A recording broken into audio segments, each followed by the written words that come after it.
विस्तरम एकैकमक्षरम पुंसां महापातकनाशनम। एक बाणी, एक पत्नी, एक वचनी मर्यादा पुरुषोत्तम प्रभू रामचंद्र जिचं चरित्र जीवाचं कल्याण करणार आहे रामकथा। जीवनाची व्यथा कमी करण्यासाठी रामकथा प्रपंचामधील सर्व प्रश्नांची उत्तरे, रामकथा संसारात तापलेल्या जीवाला शांती प्राप्त करून देणारी, तर रामकथा जीवनामधील दुःखाच्या वजाबाकीचं एकमेव साधन आहे। अशी ही सुरस अवीट पवित्र गोड श्रीराम कथा आज श्रीराम कथेचा द्वितीय दिवस आहे। पवित्र अशा पूज्यनीय वंदनीय मोहनांदगिरी बाबाच्या दरबारामध्ये घडवून आलेला हा दिव्य आणि भव्य ऐश्वर्य संपन्न सोहळा इथं कमी कशाचीच नाही, बरोबर आहे का नाही? 24 तास तिकडे अन्नदान चालू आहे, इकडे उत्कृष्ट मंडप डेकोरेशन, साऊंड सिस्टीम तेवढ्याच ताकदीचे आमचे राजू भाऊ यांच्याकरता जोरदार टाळ्या वाजवा एकदा। आणि हे चित्रीकरणवाले आमचे जिवलग मित्र माणिक भाऊ वाबळे, तुम्हालाही नमस्कार, तुमच्या सगळ्या टीमलाही नमस्कार। आणि सगळे इकडे आमचे ज्यांचं यूट्यूब चॅनलच्या माध्यमातून कथा दररोज प्रसारित करत आहेत आमचे गुरुबंधू गजानन महाराज गायकवाड गजर मुक्ताबाईचा, इवाही तुम्हालाही रामराम। आणखी कथेला इकडे साथ करणारे ते ज्यांच्या बोटामध्ये ताकद आहे आणि होटामध्ये तितकी ताकद आहे, गायन आणि सिंथ साथ करणारे आमचे रघुनंदन महाराज थोरात बाबा, तुम्हालाही नमस्कार भाऊकी। इकडे शेजारी बसलेले संगीत अलंकार संगीत रत्न नांदेड जिल्ह्याचे भूषण सुधीरजी महाराज पळशीकर, तुम्हालाही नमस्कार। त्यांच्या शेजारी ज्यांचं वादनही अनमोल आहे, त्यांचं नावही अमोल आहे, असे अमोल महाराज, तुम्हालाही नमस्कार करतो। आपण कालपर्यंत कथा श्रवण केले, आजही आपल्याला असे दिवसामाग दिवस 7 दिवस कसे वाऱ्यासारखे निघून जातील आपल्यालाही सांगता येणार नाही। गोड असं नियोजन गावकऱ्यांनी केलं, गावकऱ्यांना कोटी कोटी धन्यवाद। प्रभू रामचंद्राचं चरित्र जीवाचं कल्याण करणार आहे।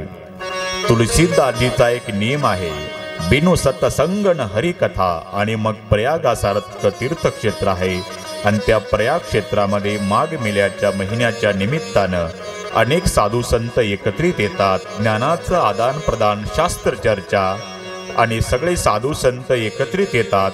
आणि पूर्णाहुतीच्या दिवशी सगळे संत एकत्रित आल्याच्या नंतर भारद्वाजीला भेटून जातात। याही वर्षीचा माघ मेळा सगळे संत आले, शेवटी एक संत आले, तेव्हा भारद्वाजी अति नम्रतेने खाली उतरले आणि त्यांना आपल्या आसनावर बसवलं।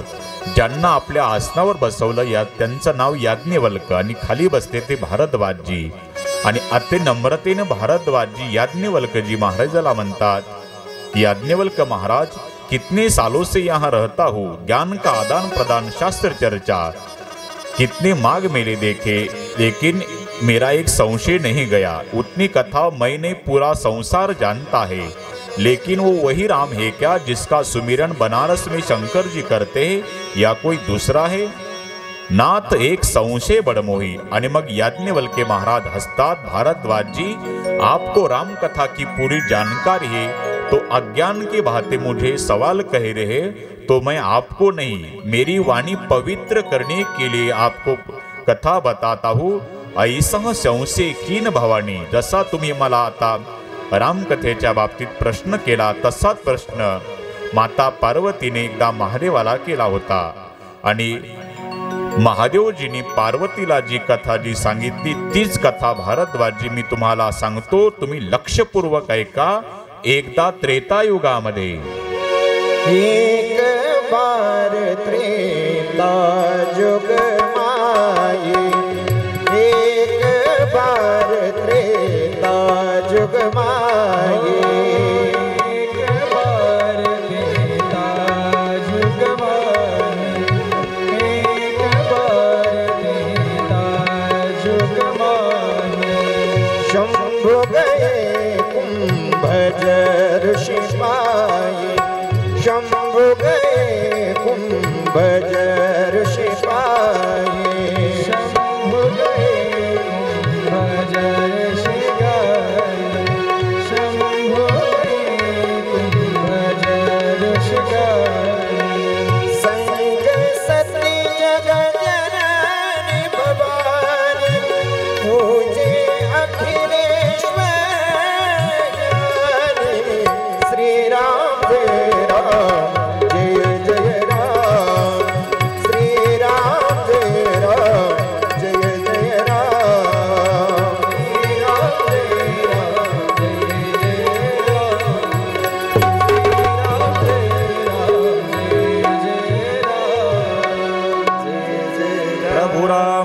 रामचंद्र भगवान की जय। एक बार त्रेता युग माई, शंभु गए कुंभजऋषि गाई, संग सती जग जननी भवानी, पूजे ऋषी अखिलेश्वर जानी।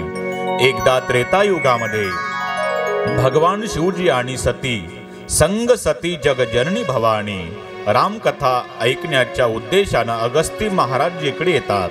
पण एकटे शिवजी नाही, सोबत सती आहे आणि तेव्हापासून ही पद्धत पडली असावी की कथा दोघांनी ऐकावी। जसे शिव सती तसे पती पत्नी, नाही का? याचं कारण आहे बघा, पतीनं जर पुण्य केलं तर पत्नीला अर्ध मिळतच, पण पत्नीनं पुण्य केलं तर पतीला मिळत नाही, नाही का? पतीनं जर पाप केलं तर पत्नीला भोगावं लागत नाही, पण पत्नीनं पाप केलं तर पतीला भोगावं लागतं का? त्याग माता माऊल्यांचा आहे बघा। म्हणून पतीच्या पदवीमध्ये पत्नीचा हक्क आहे, पत्नीच्या पदवीमध्ये पतीचा हक्क नाही। नाहीतर आताही तुम्ही खेडेगावात जा बघा, का पदवीमध्ये आताही खेडेगावात शिक्षक लोकांना आदरात असताना आणि शिक्षक घरी नसते तर घरी विचारतात, मास्तरीन बाई बघा, तिला साधी सही सुद्धा येत नाही, पण अख्ख्या नाहदातली माणसं काय म्हणतात, मास्तरीन बाई का? पती शिक्षक आहे, मास्तर मास्तरीन, डॉक्टर डॉक्टरीन, वकील वकिलीन, बुवा बुईंग जमणार नाही का? बरोबर आहे का? नाही का? तसं बघा, त्याग माता माऊल्यांचा आहे। म्हणून पतीनं जर पुण्य केलं तर पत्नीला अर्ध मिळतं, पण पत्नीनं पुण्य केलं तर पतीला अर्ध मिळत नाही। हा, पत्नीनं पाप केलं तर पतीला अर्ध भोगावं लागतं का? त्याग माता माऊल्यांचा आहे। किती त्यागे संशोधन करावं, कोणती माय माऊली मंदिरात गेल्याच्या नंतर उपास तपास कर सगळं कळल, पण देवाच्या पायावर डोकं टेकवलं फक्त एकच मागते, पांडुरंगा माझा कुंकुवाचा धनी सुखाचा ठेव। व्रत वैकल्य करल, वारी करल, उपास तपास करल, कशा करता? माझा कुंकुवाचा धनी सुखाचा ठेव। मी या पार्टीला विचारतो, कधी जीवनात आठवा, कधी म्हणले का मंडळीला बरं वाटू द्या? बरोबर आहे का? नाही, त्याग माता माऊल्यांचा आहे बघा। दरवर्षी बघा तुम्ही ते वट सावित्रीच्या दिवशी ते त्या वडाला माता माऊल्या येडे मारतात, वडा पाव, वडापाव नाही बरं का, वडा मला पाव, नाहीतर वडापाव आणसाल कुणी करता का? कशा करता? दरवर्षी ती, आता या पार्टीला विचारतो, त्या बिचाऱ्या वडाला प्रदक्षिणा मारतात, कशा करता? 7 जन्मी हाच पती मिळावा याच्या करता। आपण जीवनात कधीतरी येड्या बाबळीला तरी चक्रा मारल्या का? नाही का? त्याग माता माऊल्यांचा आहे बघा। साधा सत्यनारायण जरी करायचं असेल बघा, ते घर मालक तिकडं पंक्तीवाल्याला तिकडे पंक्तीची लिस्ट करतं, इकडे मंडपवाल्याला निमंत्रण देतात, साऊंड सिस्टीम सगळ्याला निमंत्रण, कीर्तनकाराची तारीख घेतो, मग एक दिवस वेळ मिळाल्याच्या नंतर पाहुणे मंडळीला पत्रिका देतो आणि मग एक दिवस वेळातला वेळ काढून किराणा आणण्याकरता जवळा बाजारला जातो। तिथे गेल्यावर मग ते स्वयंपाकाची भांडी, नाही का, गहू ज्वारी काय असेल ते किराणा सगळं पीठ सगळं जमा करतं आणि पूजेच्या वेळी ब्राह्मण बाबा बसलेले असा सोबत आणि मग ते मंत्र म्हणतात, आपल्याला त्यांच्या मागं म्हणावं लागतं, मम्मा तू मग काय ते सगळं म्हणल्याच्या नंतर मग ते ब्राह्मणाचं लक्ष जातं की मावशीने हात तर लावला नाही। मावशीला म्हणतात, मावशी तशा का बसल्या, काय हाताला हात लावा। झालं, तिनं याच्या हाताला हात लावला की याचं अर्ध पुण्य गेलं तिला। आणि हे 1 महिना आबदलं, इकडं जाय तिकडं जाय, याची तारीख घे त्याची तारीख घे, नाही का? हात लावल्याबरोबर अर्ध पुण्य पतीचं गेलं पत्नीला। पण हा कथेपुरता नियम बाळगा बरं का बाबा। आम्ही एकदा कथेत सांगितलं, एकानं काय केलं माणिकराव, रेल्वेच्या प्रवासात पती पत्नी दोघात एक तिकीट काढलं। कुठे चालतो का सत्यनारायण? बरं का राजू भाऊ, रेल्वेच्या कायद्यात चालल काय? आणि मग ते टीसी आला, टीसी आल्याच्या नंतर त्यानं विचारलं, तिकीट दाखवलं, एकच तिकीट, दुसरं बायकोय माझी, मग नवल सांगतो का? अरे बऱ्याच लोकांच्या बायकोय, 14 डब्याची रेल्वे, काय नवल सांगतो का? तिकीट काढ। त्यानं दाखवलं तिकीट। त्या नवरा बायकोचं अगोदर ठरलं होतं, यानं तिच्याकडे बघितलं की तिने याच्या तिकिटाच्या हाताला हात लावायचा नाही का? हे टीसीचं डोकं चालं ना, इतके वर्ष माझे मी गेले, हे हाताला हात काय भानगडे? अरे तिकीट काढ, बायको आहे माझी म्हणतो तर। अरे बऱ्याच लोकांच्या बायका बसत्या, काय नवल सांगत नाही, सांग तिकीट काढ, अरे बायको आहे माझी। आणि झालं, तिनं यानं तिच्याकडे नजर फिरवली की आपोआप हाताला हात लावायची। ते म्हणलं हाताला हात काय भानगड त्यावेळेस ते म्हणतं, आमच्या गावच्या ब्राह्मणापेक्षा तू शहाणा आहे का टीसीवाला? एक तर टीटीवाला आम्हाला काही वाटतं का रे तुझ्या रेल्वेच्या? ते म्हणतं, भाऊ हे तिकडं सत्यनारायणात चालतं, इकडं रेल्वेच्या कायद्यात नको आणू ते हाताला हात लावणं, नाही का? म्हणून बघा, म्हणून पतीनं जर पुण्य, हे बघा, पती जर रामायणात बसला असेल आणि पत्नी जर तिकडे सिनेमा बघायला बसली असेल तर काय होतं, याचं रामायणातलं पुण्य तिकडं थिएटरमध्ये जातं आणि तिचं थिएटर मधलं अर्ध पाप हिच्या डोक्यावर येऊन बसतं इथं. बरोबर आहे का? पण पतीनं पुण्य केलं तर पत्नीला अर्ध पुण्य भेटतं, पण पत्नीनं पुण्य केलं तर पतीला अर्ध भेटत नाही. हा, पत्नीनं पाप केलं तर याला अर्ध भेटतं का? हा त्याग माता मावल्यांचा किती त्याग आहे. ज्यावेळेस ती माहेरी असते, बापाचं नाव, बापाचा तालुका, जिल्हा बापाचा, गाव बापाचं, लग्न झाल्याच्या नंतर सगळं सोडून येते आणि याचं स्वीकारते, नाही का? याचं नाव, याचं आडनाव, गाव, तालुका, जिल्हा सगळं पतीचं नाव स्वीकारते. एवढा त्याग माता मावल्यांचा आहे. म्हणून आज जरी विसरले असतील तरी उद्या पती पत्नी दोघं तरी या, नाही का? म्हणून राष्ट्रीय, कारण की पुण्य पतीनं केलं तर पत्नीला अर्ध मिळतं, दोघं आलं तर चांगलीच गोष्ट आहे. जे दोघं आले असतील त्यांना धन्यवाद, जर एकटे आले असेल तर उद्या एकटे येऊ नका, सोबत घेऊन या, नाही का? राष्ट्र करी पाप राजाने भोगावे, राजाचे सर्व पुरोहिता, शिष्य केले पाप भोगावे, गुरुनी स्त्रीचे गेले घेणे पुरुषाशी, नाही का? म्हणून हे नियम इथलचा सांगतो. संग सती जगजननी भवानी, शंकरजी आणि सती दोघे जेव्हा रामायण ऐकण्यासाठी अगस्ती महाराजजीकडे आले, अगस्तीजींनीच नमस्कार केला आणि महादेवजीला वाटलं काय वक्त्यात नम्रता आहे, ज्यांची कथा ऐकायला आलो तो वक्ताच आम्हाला नमस्कार करतो, किती नम्रता आहे वक्त्यामध्ये. हे कोणाला वाटलं? महादेवाला वाटलं. अगस्ती महाराजजींनी नमस्कार केल्यावर पण सतीनं डोकं लावलं, झालं आताच लागलं पाया पडायला, आणि काय कथा सांगणार आहे? दोघांनी दोन अर्थ काढले बघा. म्हणून मी नेहमी सांगत असतो, रघुनाथ महाराज, अर्थ लावण्याचं स्वातंत्र्य प्रत्येकाला आहे.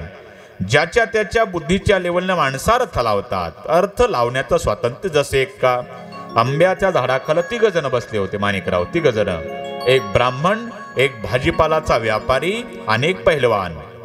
पहिलवान कलंडले होते, ते झोपले नव्हते, आणि ब्राह्मण ते पुस्तक वाचत होते, आणि भाजीपालाचा व्यापारी पहिलवान कलंडले होते, झोपले नव्हते. आणि मग ते एका झाडावर पक्षी कुजबुज करायचा, आणि मग ब्राह्मण त्या दोघाला म्हणाले, अरे माणसासारखे माणसाले का तुम्ही झोपा काढता दिवसा?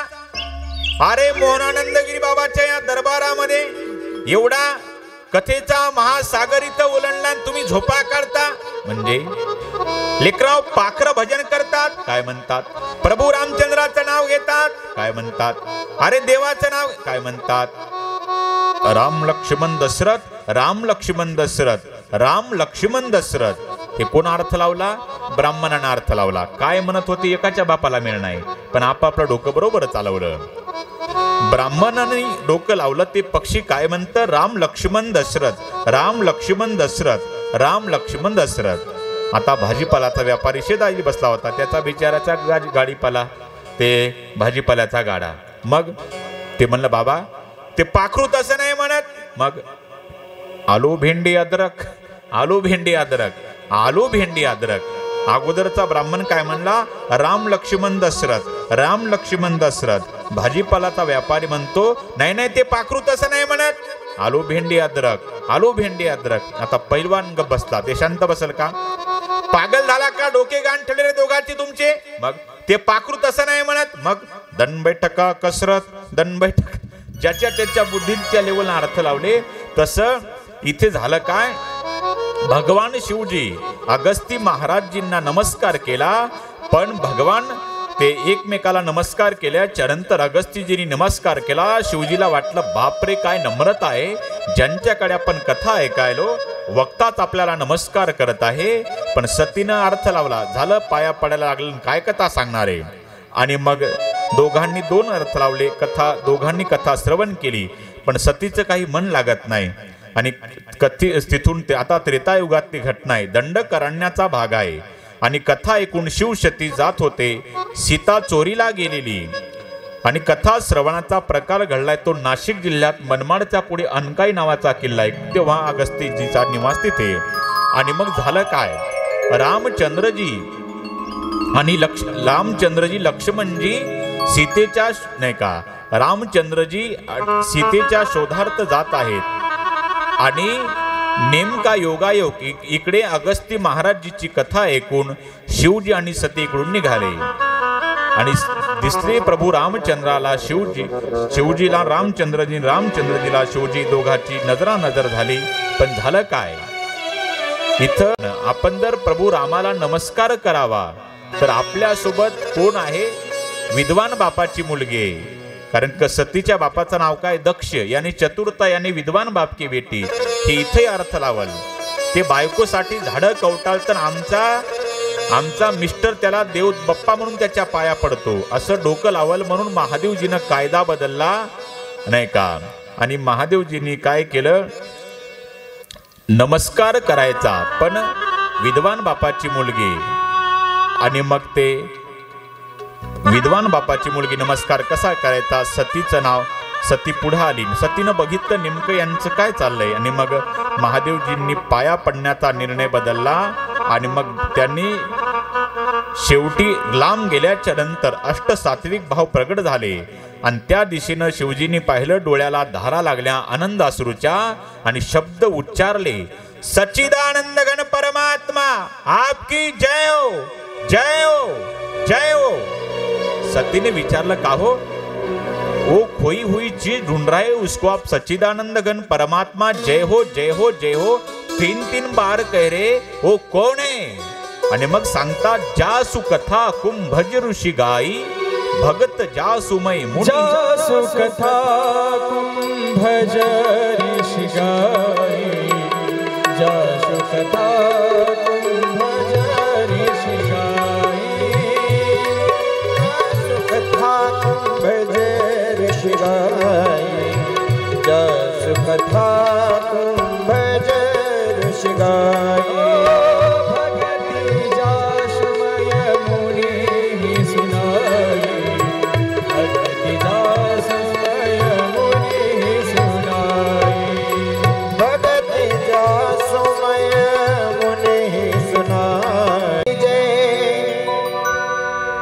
जासु कथा कुंभज ऋषी गाई भगत जासुमय मुनी सुनाई, स्वयं इष्ट देव रघुवीरा सेवत जाही सदा मुनी धीरा.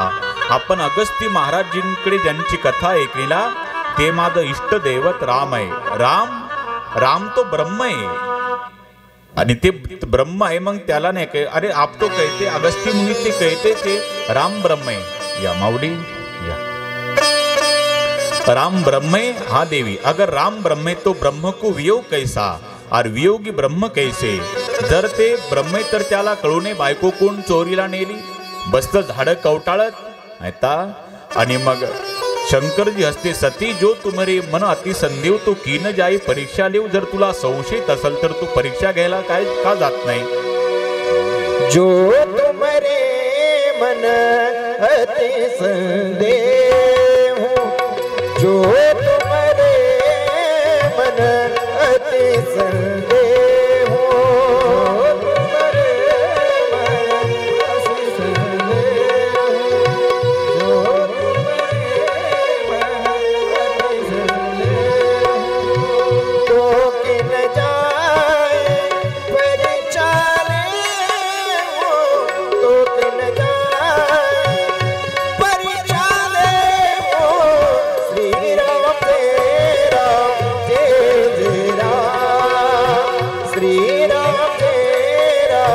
जय जय राम, श्री राम जय राम जय जय राम, श्री राम जय राम जय जय राम, श्री राम जय राम जय जय राम. धन्यवाद. जो तुम्हारे मन अति संदेव तो की न जाय परीक्षा लिहू. गद्दर तुला संशयित असेल तर तू जात का नाही. आणि मग तोपर्यंत मी वटवृक्षाच्या सावलीमध्ये बसतो. आणि मग सतीनं परीक्षा घ्यायला विचार केला, पण तिने विचार केला माध्यम काय वापरावं. आणि बरोबर डोक्यात आलं, अरे हा पत्नी करता रडतो ना, सीते करता रडतो, आपण सीता होऊन जावं. हा जर खरंच देव असेल तर ओळखल आणि सामान्य माणूस असेल तर जवळ येईल आणि म्हणजे जाणे की कितने दिन से मैं ढूंढ रहा था तू कहाँ थी. आणि मग झालं काय, सती सीता झाली. इकडे प्रभू रामचंद्रानं ओळखलं ही माझी सती माता आहे, सीतेच्या रूपात आली. आता म्हणावं काय, माते म्हणावं का सीते म्हणावं. रूपात आली सीतेच्या पण सती आहे. मग सगळा प्रकार कळाला प्रभू रामाला. सीते म्हटले नाही, माते म्हटले नाही, तिसरा शब्द उच्चारला, मेरे पिता शंकर जी कहा है. एवढ्या शब्दानं तिची आईस्क्रीम झाली. तिला वाटलं मम्मी म्हटलं नाही पण डॅडीचं नाव घ्यायचं काय शिल्लक ठेवलं नाही. आणि मग भयभीत झाली, खाली बसली आणि मग तिने डोळे मिटले, पुन्हा उघडले, पुन्हा मिटले. तर 33 कोटी देवता सेवा करतात रामाची. पुन्हा उघडले, कोणीच नाही, राम नाही, सीता नाही, लक्ष्मण नाही, कुणीच नाही.